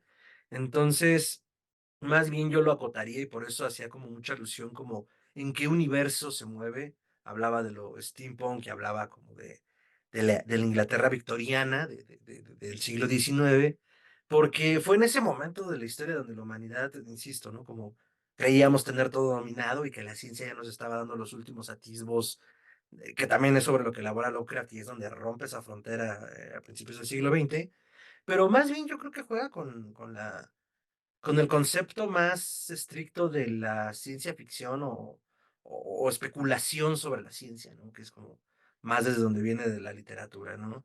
El qué pasaría si el desarrollo tecnológico del galvanismo, entendido en esa época como la electricidad como el primer motor, ya estuviera dominado y tuviéramos estas posibilidades, ¿no? Donde el cuerpo y el ser humano pueda alcanzar romper estas fronteras, ¿no? Entonces, pues eso un poco como sobre que Beta va caminando como justo, creo que lo decía Andrés, ¿no? Como ya nos estamos comprando la fantasía, porque de eso se trata, de meterse dentro de la historia, rompiendo o más bien aceptando los absurdos que nos plantea desde nuestra realidad, porque pues si no, y me toca muchas veces oírlo, ¿no? Como, ay, no, es que esas cosas no pasarían, a ver, ya pagaste tu boleto, ya estás aquí, disfruta el viaje, o sea, esa es la tregua que tienes con los creadores, ¿no? O si no, pues bueno, pues ya, pues, no sé por qué la estás viendo, para quejarte todo el tiempo, pero cada quien. Y, ay, se me estaba yendo otra ahorita que les iba a decir. Bueno, eso sobre un poco lo que hemos elaborado.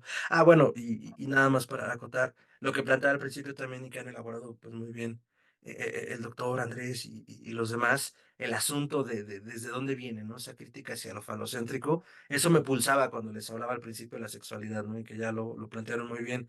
O sea, todo alrededor de la visión de Duncan, de la visión creo que era Seymour, el otro doctor, de la visión de God, pues sí, es desde caminar con lo patriarcal, ¿no? Con el guarecer, ¿no? Como a vela. Y cuando pues se logra esta independencia, yo tengo muy presente esta escena cuando ella vuelve y encuentra al otro experimento, ¿no?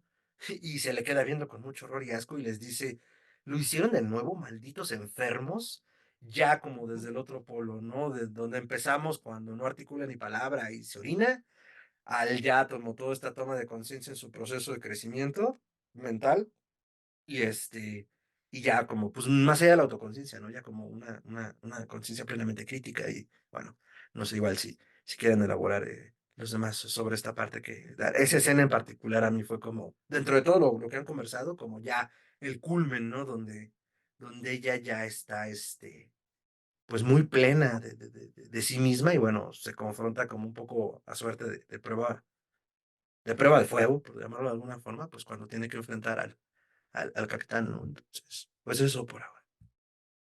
Gracias, Fernando. Andrés. Sí, yo era breve porque lo que dijiste, Diego, pero ¿qué no nos iba a gustar? Me quedé ahí como que en el suspenso, pero bueno, me sirvió como punto, como para poder pensar ciertas cosas de esto que se está diciendo ahorita, de decir, que creo que también es importante, y si al momento llegaras a decir, por ejemplo, que la película es basura, pues también se vale. O sea, también se vale. Yo creo que es una cosa bien importante porque yo creo que el gran problema no radica en que algo te guste o que no te guste, sino que no lo veas. O sea, eso es lo que llevamos diciendo los analistas pinches 100 años. O sea, el peor no es que te agrade o que no te agrade. La bronca es que no quieras ver qué te pasa en tu inconsciente, ¿no? Pues, esa es la bronca. El inconsciente no es ni bueno ni malo, sino que tienes que verlo. O sea, y aquí, por ejemplo, en lo que marcaban de inicio, de que hay gente que se salía del cine porque ver la película les causaba demasiado conflicto. Tú puedes salir y decir que la película es una cochinada, pero vela, vela, vela. O sea, como puedes ver un chorro de cosas, verla y no pasa nada. Eso lo decía sobre todo no para hoy justamente, sino para también para la gente que estábamos el día de hoy, que se avienten a decir, oye, sabes que este punto de vista no me gustó a ti y ya. Pero vaya, creo que lo importante es porque así crecemos en un diálogo más profundo, más vivo y más genuino. Ahora, y del otro que también estaba diciendo ahorita este Fernando, de lo de la licuadora, de que no hay discursos originales. No tiene nada de malo tampoco tener, o sea, buscar ser original en la actualidad, creo que es más un proceso que nada más se ve a lo largo del tiempo, más que salga una película y que digan, este es la original. Porque los puntos de referencia siempre van a estar. O sea, ¿no? Entonces, yo quería decir, y nada más para que vean lo de la diferencia, todo el mundo es fan de Emma Stone, yo nada más quería decir que Lily Gladstone, la que actuó en Killers of the Flower Moon, de Martín Scorsese, no lo olviden, que esa actuación fue buenísima. Nada más, porque hablando de diferencias. Y ya, tan, tan. Gracias, Josué. Ahorita escuchando a Fernando y Andrés, se me ocurría también una metáfora donde Bella representa tan bien el inconsciente con todas sus pulsiones y cómo cada uno de los personajes, desde el padre, el esposo, el abogado, incluso el general, enfrentan el inconsciente, ¿no? Todas esas pulsiones que van, de qué manera cada uno de estos hombres las enfrenta como una metáfora de cómo lo enfrentamos nosotros, ¿no? Porque la representación de Bella de estas pulsiones se me hace muy padre. Muchas gracias, Josué. Bueno, no sé si estén de acuerdo de ir cerrando, porque si no aquí nos van a dar las 2 de la mañana.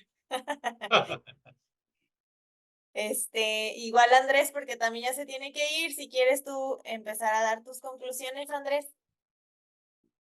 Agradezco. En serio. Pues nada, que les agradezco mucho a todos los comentarios, invitarlos para que el siguiente análisis también se avienten a decir lo que piensan. Siempre es una experiencia muy agradable hablar de esto. Creo que estos cruces son muy geniales, porque creo que, lo compartí en otra anécdota, en otro espacio, pero creo que el ambiente cinematográfico y el ambiente psicoanalítico trabaja al fin y al cabo con lo mismo, que es con el onírico, y el onírico siempre está en lo inconsciente.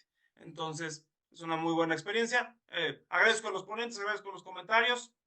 Nos vemos luego. Muchas gracias, Andrés. Fernando. Sí, bueno, creo que el asunto, y me gustaría retomar lo que planteaba Andrés un poquito sobre este comentario de Diego, que creo que es crucial como para el tema de, sí, la apreciación cinematográfica, pero en general como para abordar la densidad como de estos acercamientos, ¿no? O sea, como el psicoanálisis en Poor Things o las dimensiones de esto o aquello como obra, ¿no? Eh, el poder como compartir esa experiencia crucial, ¿cómo decirlo? Ajá, más bien como el poder aceptar el hecho de que nuestros procesos creativos y la apreciación de los mismos es distinta, pues es lo que nos permite como elaborar no solo debates ricos, sino debates interesantes e inteligentes. O sea, porque digo, ahorita como en esta época un poco como, pues, bueno, más bien un mucho líquida y esta posverdad y todo esto rollo de las redes sociales, pues es a partir de criterios duros que podemos como poder acercarnos de una forma valiosa, ¿no? Y que a ver, o sea, partiendo desde, voy a poner un punto de contraste como el otro lado, ¿no? Ni siquiera ya hay buen cine, según yo lo veo, buen cine de entretenimiento. O sea, no es lo mismo ver una película de acción ahorita que una película de acción hace 20 años, que pues ni siquiera se tomaban en serio y uno tampoco y lo pasaba re bien.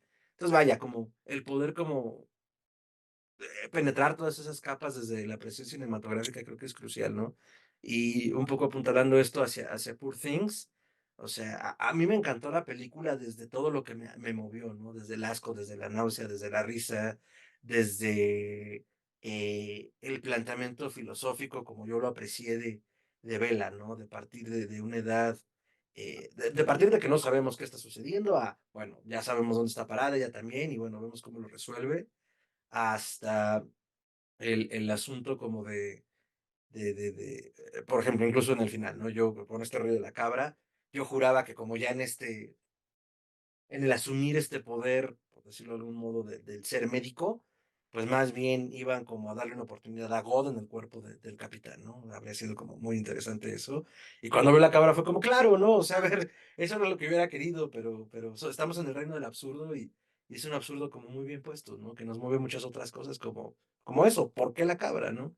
Entonces, pues más bien invitar como en general a justo eso que decía Andrés, ¿no? Como sentarnos, ver las pelis, disfrutarlas. Voy a ser como muy suave en ese sentido. Si nos vamos a cagar en una película, pues nos vamos a cagar después de haberla visto, ¿no? Porque también pasa mucho esto de escucho 9, 10 minutos de una crítica de alguien más o de una sinopsis de alguien más y pues ya decimos esto o aquello sin como observarlo, ¿no? Como decía, un poco del inconsciente. Nos gusta lo que hay allí, pero pues ya no lo masticaron y vamos a repetirlo un poco como pericos. Y creo que Poor Things trata exactamente de eso, ¿no? Como de una experiencia vivencial a partir de hechos muy puntuales, ¿no? Y digo, en este reino del absurdo, insisto, pues que se permite como en un ambiente, o más bien con un personaje que pues nosotros no lo haríamos, ¿no? O sea, por un montón de convenciones, pues nos limitamos tantas cosas como decían a lo largo de las participaciones, pero a través de Vela podemos vivirlo y también como explorar parte de nosotros en ese reflejo, ¿no? Entonces, bueno, yo, insisto, no lo había entrado al cine de Lanthimos hasta esta ocasión con todo el hype alrededor de Poor Things, y pues ya me echaré un clavado también para ver qué más plantea Lanthimos desde su cine, y pues nada, muchas gracias por la invitación y espero estar pronto por acá hablando de pues más cine y más cosas. Muchas gracias, Fernando. A ti te va a gustar mucho la de Dogtooth, vela. Y bueno, voy a leer rapidísimo unos comentarios en el chat. Dice Mónica, yo como simple mortal quiero compartir que me gustó mucho la película, las actuaciones, la foto, el guión, la música, el vestuario, me reí, me enojé, lloré. Después de muchos años, quizá porque no veo tanto cine como otros y otras. Me volvió a encantar una película, que era lo que mencionaba ahorita Fernando. Y luego Patricia dice, el psicoanálisis es un arte, el analista es el poeta del Dante, ha sido delicioso escucharlos en las lecturas de Pobres Criaturas. Mari Carmen dice, precioso el gatito. Gloria, muchas gracias a los participantes, muy claros en sus ponencias, gracias por esperarme, tuve problemas de conexión. Bueno, Joaquín. Sí, pues bueno, creo que ya dije un chorro de cosas. Pues como siempre, es un gusto estas pláticas que tenemos. Qué bueno que se siguen haciendo, porque al final de cuentas el nutrirte con todo lo que los demás piensan y las distintas visiones hacen que sea mucho más rica la lectura, ¿no? Cada vez se vuelve más rico. Y aparte, me encanta que el fenómeno que tuvo esta película, de Poor Things, hablando de eso, ¿no? O sea, este asunto de que Lantimos era complicado de que llegara a muchos públicos. Y de repente se volvió una película que, bien o mal, todo el mundo estaba viéndola y hablando de ella. Y ese tipo de cosas siempre es como muy gratificante. Porque, bueno, o sea, muchos igual y lo que dijimos, ¿no? Se salieron, otros la terminaron de ver, pero va creciendo, la creación de públicos va creciendo con ello. Entonces, se me hace bien interesante este fenómeno que está pasando con algunas películas, que pasa sobre todo con las premiaciones de algunas películas. Espero verlos en la siguiente. Muchas gracias, Joaquín. Doctor. Se mencionó de paso, pero es importante tomarlo para cerrar ese asunto, la cuestión de la castración, que está representada en el momento de que el general le pide al médico y el médico le dice, solo saco el capuchón del clítoris o también el clítoris. Entonces dice Alfred, el general, hay que sacar todo el paquete infernal. Él ya está dando un tache desde el punto de vista absoluto cuando posiblemente sea el órgano de mayor disfrute para las mujeres. Hay que castrarla del todo para que no tenga la posibilidad de vivir su castración. Pero lo quiero completar con el planteamiento de la cita de Freud, creo que la cita de Schopenhauer, no soy tan seguro del momento, pero que está en el Malestar en la Cultura. A la vida nos echas dejando que el pobre incurra en la culpa. Luego lo dejas sufrir, pues toda culpa se ha de expiar. Eso es una ley psicoanalítica desde Totem y Tabú hasta la psicología de las masas y el malestar en la cultura, con lo que vamos cargando. Pero ante esto se mencionó algo muy importante. Ante eso, esa cuestión de la castración, de la angustia y de la culpa, está la posibilidad de dos salidas. Una que es la moral, que implica esa salida de someterme a todas las sanciones sociales y entonces quedarme siempre cargado de culpa y expiar todas mis culpas. O la posibilidad de asumir, en todo caso, mi angustia, mi culpa, mi castración y hacerme cargo de ella, que lo mencionaba Andrés, de eso se hace cargo Vela, aun cuando su pensamiento es muy joven, su pensamiento es adolescente, llega a hacerse cargo de lo que tiene que ver con la cuestión de su sexualidad. Y bueno, cuando uno se hace cargo, se llama ética. No es propiamente el asunto de la moral, y el psicoanálisis está más por la ética que por la moral. Ahí dejo yo mi comentario. Muchas gracias, doctor. Pues muchísimas gracias a todos los invitados especiales por acompañarnos. Muchísimas gracias también a los participantes. Gracias por sus comentarios y sus participaciones, porque justo eso es lo que hace más rico los eventos especiales. Entonces, esperamos tenerlos en el próximo. La próxima toca ahora una película de terror. Entonces, va a ser un poco diferente. Ahí les mandaremos la información y muchísimas gracias. Gracias, buenas noches. Buenas noches. Gracias. Hasta luego, cuídense, gracias. Gracias, buenas noches. Buenas noches. Gracias, buenas noches. Buenas noches.